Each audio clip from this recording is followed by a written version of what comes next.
വിശദാംശങ്ങളിലേക്ക് പോകാം. കൊച്ചി കടവന്ത്രയിൽ പിഞ്ചു കുഞ്ഞിന്റെ മൃതദേഹം നടുറോഡിൽ ഉപേക്ഷിക്കപ്പെട്ട നിലയിൽ കണ്ടെത്തി. തൊട്ടടുത്ത ഫ്ളാറ്റിൽ നിന്നും മൃതദേഹം വലിച്ചെറിയുന്നതിന്റെ CCTV ദൃശ്യങ്ങൾ പുറത്തുവന്നു. ഫ്ളാറ്റിലെ സ്ഥിരം താമസക്കാരിയായ 23-കാരി കുറ്റസമ്മതം നടത്തി. ഇതിനകത്തൊരു കോവേർഷൻ അല്ലെങ്കിൽ ഒരു റേപ്പ് എലമെന്റ് ഉണ്ടോ എന്ന് നമ്മൾ സംശയിക്കേണ്ടിയിരിക്കുന്നു. അപ്പോൾ ഈ അതിജീവിത കുറ്റം സമ്മതിച്ചിട്ടുണ്ട്.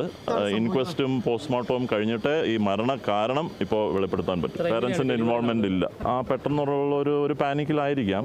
ഈ പ്രസവം കഴിഞ്ഞ് ഒരു 3 മണിക്കൂറിന് ശേഷമാണ് ഇത് സംഭവിച്ചത്. കുട്ടി ജനിച്ചപ്പോഴേ ചാപിള്ളയാണോ അതോ മർഡർ ആണോ എന്നുള്ളതും ഇൻക്വസ്റ്റും പോസ്റ്റ്മോർട്ടവും കഴിഞ്ഞ് നമുക്ക് അത് സ്ഥിരീകരിക്കാൻ പറ്റുള്ളൂ. മൈനറല്ല, 23 വയസ്സാണ് പ്രായം. അശ്വതി വിവരങ്ങളുമായി ചേരുന്നു. അശ്വതി, ദുരൂഹതകൾ ഏറെയുണ്ട്. പോലീസ് പറയുന്നതിനൊപ്പം എന്തൊക്കെ കാര്യങ്ങൾ ഇനിയും വ്യക്തമാകാനുണ്ട്?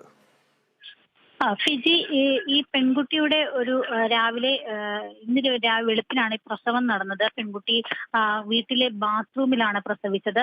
അതിനുശേഷം പെട്ടെന്നുണ്ടായ ഒരു പരിഭ്രാന്തിയിൽ പെൺകുട്ടി കവറിൽ പൊതിഞ്ഞ് ഈ മൃതദേഹം റോഡിലേക്ക് വലിച്ചെറിയുകയായിരുന്നു എന്നാണ് നമുക്ക് മനസ്സിലാക്കാനായിട്ട് സാധിക്കുന്നത്. രാവിലെ 8 മണിയോടെ കൊച്ചിയിലെ എഞ്ചിനീയറിംഗ് കോളേജിലെ ബസ് ഡ്രൈവറാണ് ഈ മൃതദേഹം കാണുന്നത്. അദ്ദേഹം അടുത്തുള്ള ആളുകളെ വിളിച്ച് അത് അറിയിക്കുകയും അങ്ങനെയാണ് പോലീസ് അവിടേക്ക് എത്തി അന്വേഷണം ആരംഭിച്ചത്. വളരെ വേഗത്തിൽ തന്നെ ആ അന്വേഷണം പുരോഗമിച്ചു. അതിന് പ്രധാനപ്പെട്ട കാരണം ഒന്ന് ഈ CCTV ദൃശ്യങ്ങളാണ്.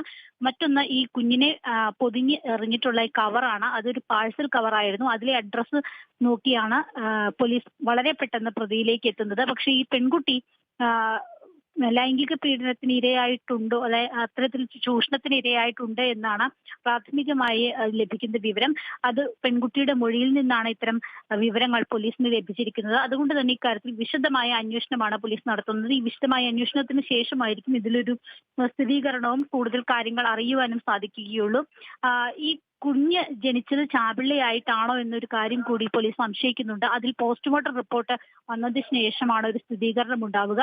ഒരു പക്ഷേ ഇത്തരത്തിൽ ചാപിള്ളയായിട്ട് ജനിച്ചിരിക്കാം, അല്ലെങ്കിൽ കുഞ്ഞിനെ എറിഞ്ഞു കൊന്നതാണോ അതോ കുഞ്ഞ് കൊന്നതിന് ശേഷം എറിഞ്ഞതാണോ, ഇക്കാര്യത്തിൽ കൂടി ദുരൂഹത തുടരുകയാണ്. അതിൽ കൂടി വ്യക്തത വരാനുണ്ട്.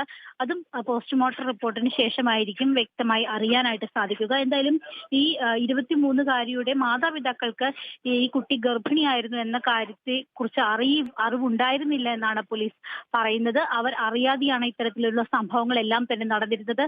എന്തായാലും വളരെ പെട്ടെന്ന് പ്രതിയിലേക്ക് എത്താനായിട്ട് പോലീസിന് സാധിച്ചു. അതിന് കാരണം ഈ സംഭവം കൃത്യം നടന്ന് വളരെ പെട്ടെന്ന് തന്നെ ഇത് ജനങ്ങൾ അറിയുകയും അതുപോലെ തന്നെ പോലീസ് സ്ഥലത്തെത്തി അന്വേഷിക്കുകയും ചെയ്തു എന്നതുകൊണ്ടാണ്.